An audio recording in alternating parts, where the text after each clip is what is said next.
Хорошо известно, что если фраза состоит из более чем 12 слов, то практически нет ни одного человека, который мог бы по окончании фразы запомнить, чего эта фраза началась.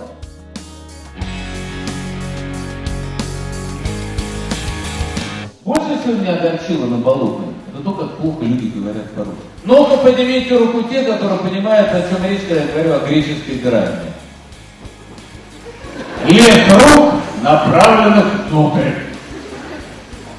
Аудитория проросла в себя. Что каждое публичное выступление начинается в первую очередь с нескольких базовых вещей. Первое — это что мы говорим. Второе — как мы говорим. Третье — для чего мы говорим. Осознание, а почему именно ты это говоришь? И почему люди должны тебя слушать.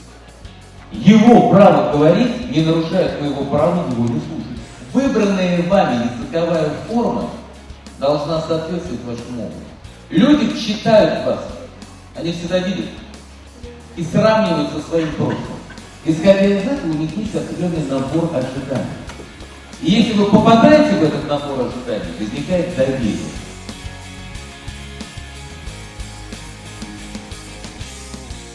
Я его интеллигентно спрашиваю: майор, ну какой квадрат сторонами 6 на 9?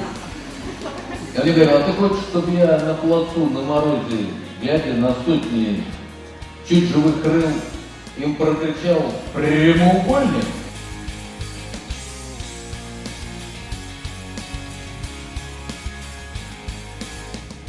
С какого-то возраста родителей надо любить настолько, чтобы не все им рассказывать. Так вот, главный вопрос и самый важный вопрос — это никогда не о том, как снести власть.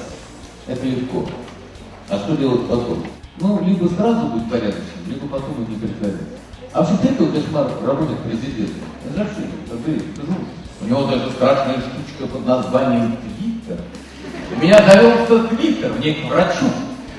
Самое сложное в работе, любой, в общении с любимым человеком, во встрече с друзьями, в занятии спортом, вовремя уйти. Почувствовать, что вот в эту секунду они еще хотят тебя слышать, а в следующую уже думают о чем-то другом. И вот это та самая минута, когда надо закончить. И я это делаю.